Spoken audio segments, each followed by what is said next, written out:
everyone. I have three things that I'd like to talk about regarding people who want to get into drawing, and some of you who might have gotten into drawing for your own particular reasons. But anyway, let's not waste any time and get into the first one, and that is that I want to say that drawing is not necessarily for everyone.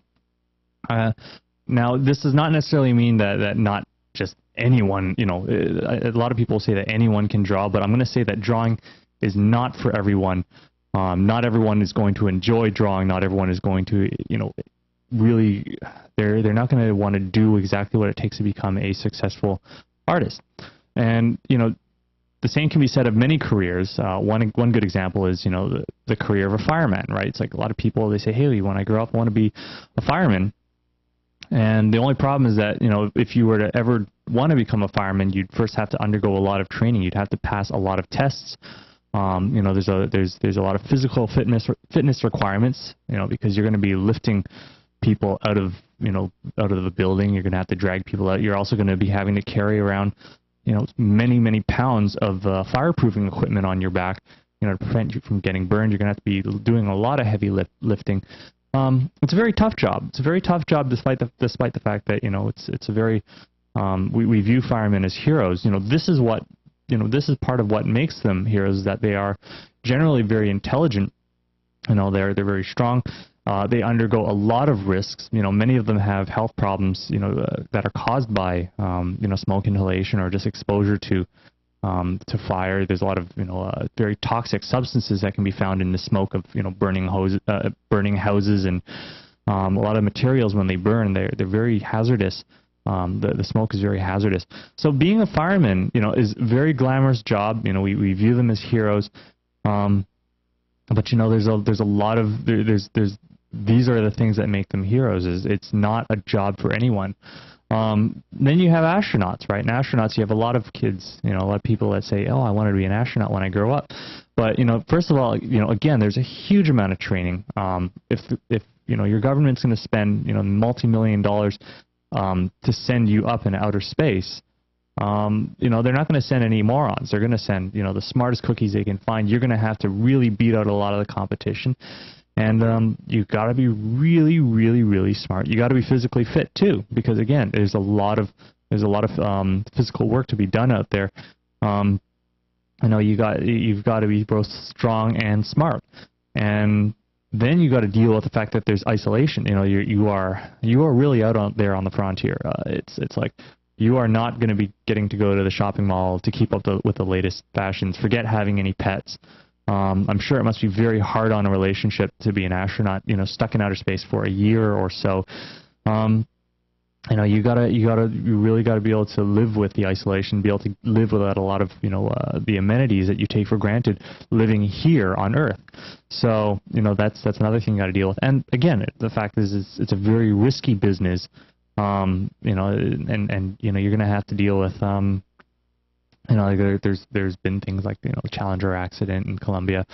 There is a certain amount of risk that is required of you, if you're an astronaut. And even, I think the reason why these people have to be so smart, I think a lot of that intelligence and forethought, goes into preventing a lot of accidents. So it's really surprising that they've had, as few accidents as they have. And then there's one last thing that I forgot to mention, is that, you're constantly under surveillance. Forget having any privacy on a monitored space station or a monitored spaceship. You are never ever going to be able to have some time to have some sex out there. So again, really not the type of job for just anyone. And just getting back to drawing not being for everyone. Drawing has maybe not so much risks. It doesn't have as much risks or physical fitness requirements, but you got to be really smart. If you want to draw, things in perspective, you want to be able to create optical illusions that are capable of fooling people's natural perceptions, then you have to understand how perceptions work. You have to understand, you have to do a lot of study. You have to really understand how materials behave, how light interacts with solid surfaces. And so, yeah, it's really not for everyone. There's a lot of study, and it's just all that time, that's required. You have to sacrifice several things. It's like good luck at being able to have a regular life, being able to go out and enjoy all the same things that other people do. It's definitely not for everyone. And again, it's this sort of a glamorous thing. Everyone say, "Oh, I want to be an artist," and it's not. It's actually really hard in that you have to deal with people who might not necessarily like what you draw, but they are paying you to draw what they want. And you have to deal with, countless, like I tell you, countless idiots. There are a lot of really, really dumb clients out there. There are like nightmares. I tell you, you just go searching for them and you'll find. And it can be a real shit job, especially if you're only drawing someone else's ideas. It's very hard to find yourself in a position where you are creating things, based on your own ideas, where you actually have creative control. A lot of people get into art as a means of escaping their desk job, and when they find themselves, they go through the training, they go through school, and they get themselves the diploma, they bust their asses, they finally land that job, and they find themselves working for clients who are constantly asking them for revisions. Really, all they've done is they've escaped from one desk job into another. So anyway, moving on, another thing I want to say is that when you learn something, it is often the opposite of your initial belief. And that's, this is something that is pretty much true of anything that you learn, because if it's not the opposite, or if it's not different of what you originally believed it as, then you just won't notice. You'll just be like, oh yeah, I know that. I didn't learn anything. You only learn things when it is different from your actual beliefs. And like here, if you don't believe me, I'll give you a couple examples. And one of them is, the saying where, good art is unique. Everyone will say, oh, good art is unique. But I'm going to say that uniqueness is not a virtue, because just because something is unique just means that it's different. It only means that there's one of it. That's all that unique means, is that there's less of it. And it doesn't necessarily mean that it's successful. The most successful art is the art with a universal appeal. It's a type of artwork that anyone can enjoy, that everyone will enjoy. And it doesn't, but now that doesn't just mean that you go and you copy successful art, which is what you find that's happening in a lot of in the film industry and really video games industry. Everyone's just ripping each other off. What this means is that you don't rip people off. All it means is that you just don't distance yourself from your audience. And there's a lot of artists who will distance themselves from their audience in an attempt to be unique. And take, for instance, go on YouTube, look for interior semiotics. Interior semiotics, just, there's an example of people who are distancing themselves from their audience. They're trying to be as unusual and different as they possibly can. And the thing is that they're alienating themselves from their audience. The more you alienate yourself from your audience, the more your audience must shrink, the less successful you will be. But then it doesn't necessarily mean that you have to sell out either. Selling out to me is really just doing something that you don't enjoy, but doing it for the sake of, being successful. That's what the copying stuff is for.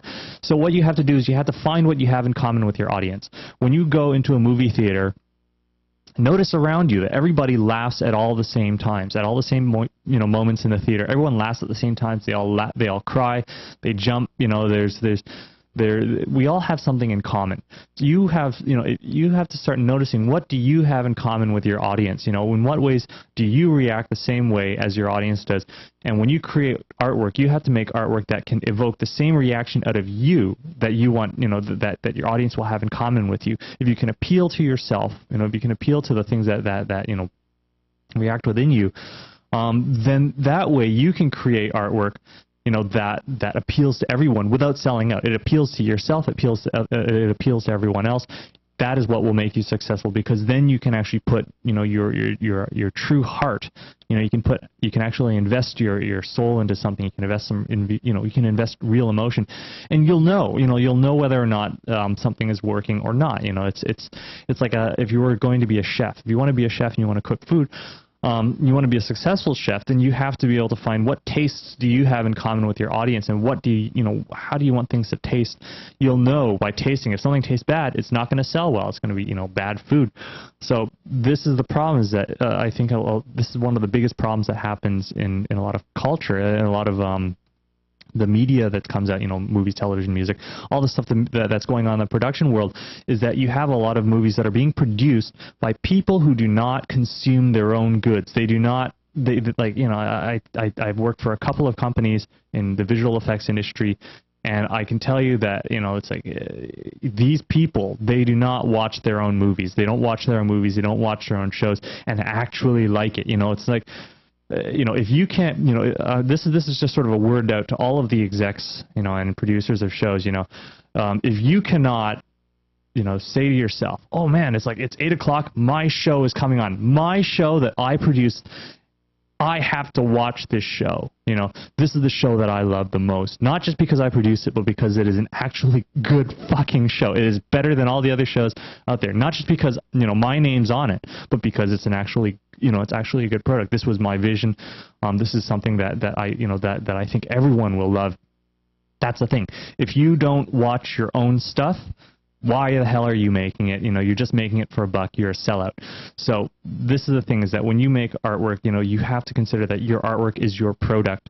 You know, if you are a chef, you make food, your food has to taste good to you. If you're an artist, your artwork has to look good to you. Don't fool yourself. You know, don't just say it's my artwork, I love it. Find what you have in common, you know, with the rest of your audience, and actually, you know, make work that you love.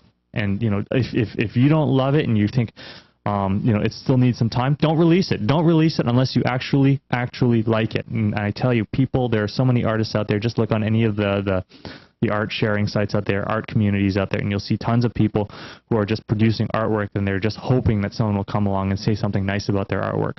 So, you know, that's the thing. If you don't like your own artwork, if you're not willing to think that your own artwork is on par with something that you would actually consume, don't put it out there. Simple as that.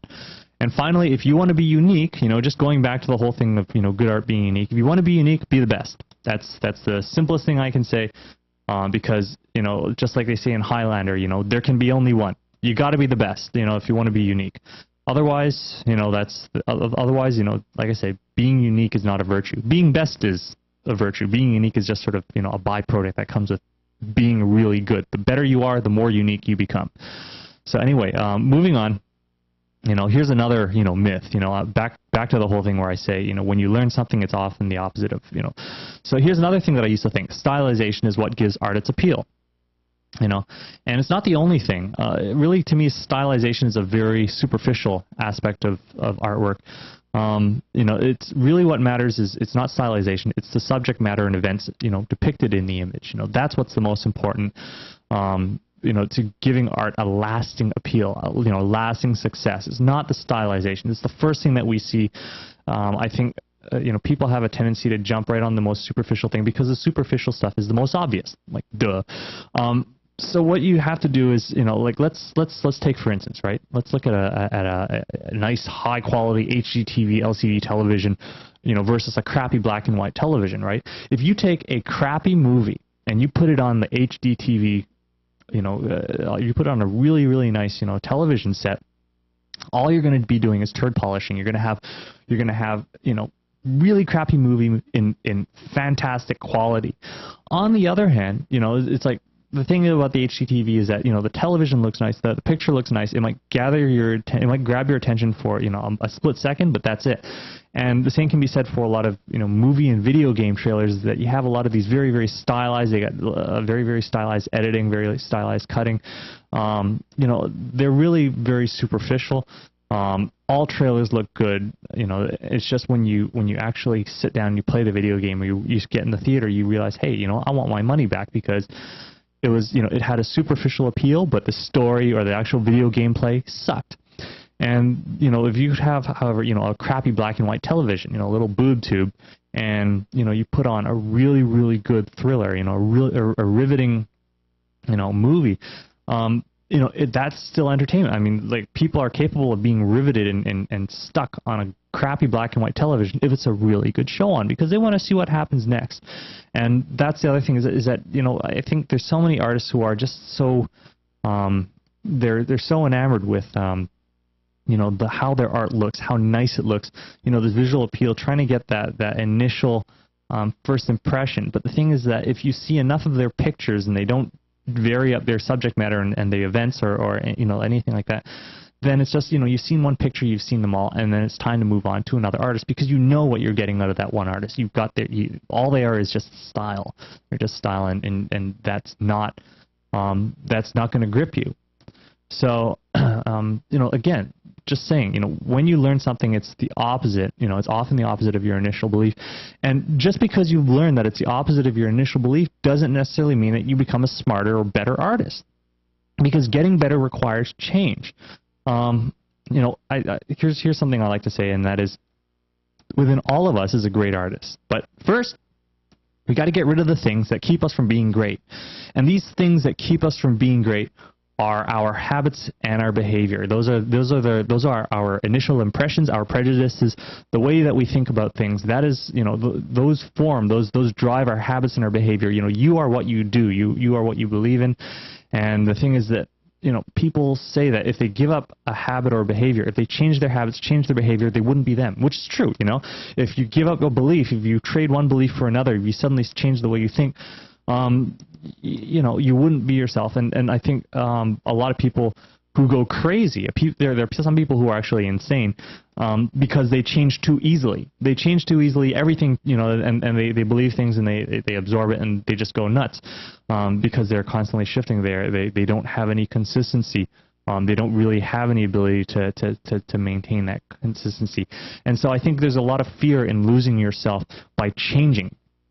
But the thing is if you care about preserving yourself, all you have to do is just, keep following your habits. You'll be who you are forever. But the only problem is that I think that great artists it's a type of person with certain habits. You have a certain mindset. I think great artists think very differently from the way I used to think.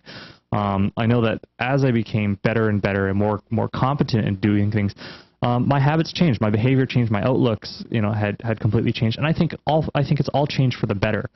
So the thing is that if you want to become a great artist, you're going to become you have to become a different person. You have to be willing to change. You have to be willing to give up who you are, and that's not an easy thing because everyone, myself included, everyone thinks the world of themselves. We all try to be the best that we can be. We all the whole reason we are how we are is because we wanted to be a particular way. But you have to sometimes what you have to do is you have to convince yourself. You have to be willing to become this different person if you want to become a great artist. You have to be willing to convince yourself that this opposite way, this thing that you disagree with, you have to rationalize.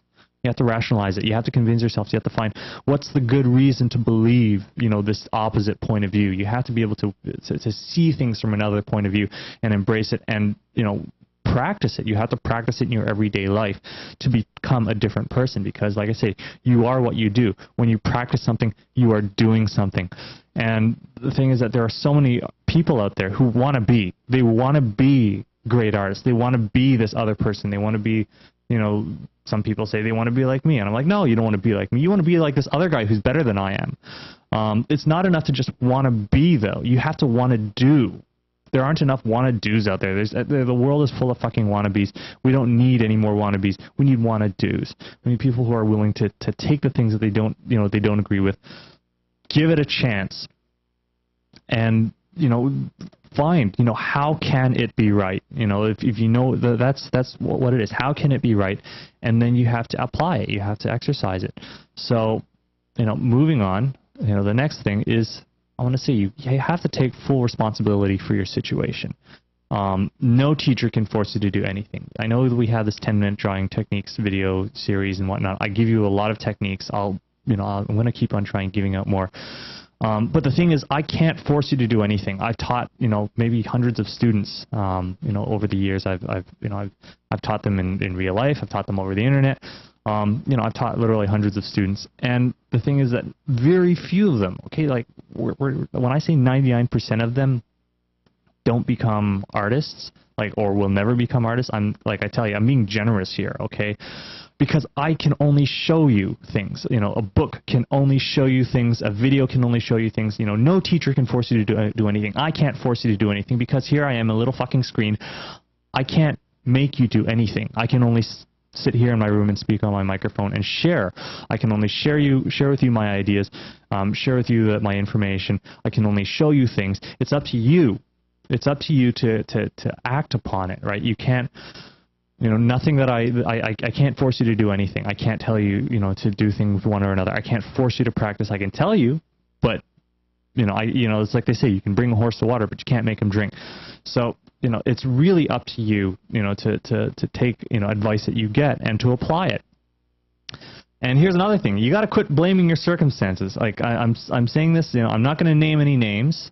Actually, if anything, by saying this, I'm really applying to a lot of people, who basically say, I've got to take care of my child. I have to go and I got to pick her up, pick up my kid from daycare. I got this part-time job that I'm dealing with, and I don't have time for it.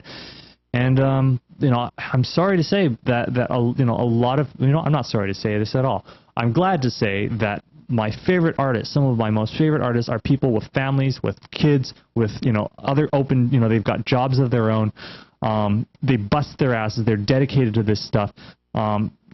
Sorry, there's no fucking excuse. There are no excuses not to practice. There are no excuses. Don't blame your circumstances. Most of the people whose artwork I really like are busier than I am. They have more time in a day than I've got. So don't go around blaming your circumstances. Don't go, just the thing is that you're going to have to give something else up. You're going to have to give up watching your favorite television show. You're going to have to give up, your place in World of Warcraft. I'm sorry, you're going to have to stop blaming your circumstances. If you really want to become good, it's going to require time that you have to practice to take in. You're going to have to practice things that you don't agree with.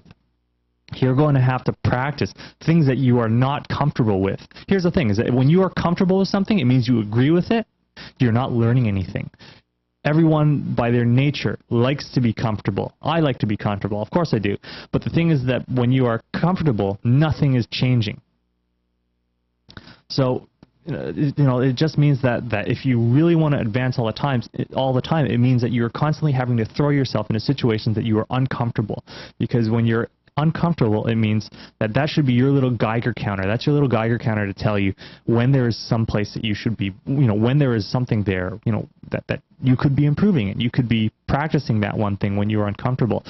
And what you have to do is don't focus so much on being like me and being like this guy and being like that guy or any of that stuff. You have to focus on constantly improving, constantly practicing, to be able to take something that you don't agree with and absorb it and make it into something that you do agree with, something that you are comfortable with, and then move on to the next thing. You got to move on constantly, and you got to be willing to be uncomfortable. So those are probably the things that I have to share with you. Those are the three things, and those three things are: drawing is not for everyone, and the thing is, you got to make drawing for you. I'd say that drawing was definitely not for me when I started, because I was mostly a programmer. I was in visual effects. I was very heavy on the computers. You make drawing for you. And second, I'm going to say is that, when you learn something, it's often the opposite of your initial belief. And that means that you're going to have to bust your ass to make it so that, you do agree with it. That's what a lot of the practice is for. And finally, take responsibility for your situation. And, we just finished on that. So anyway, I guess my work is done.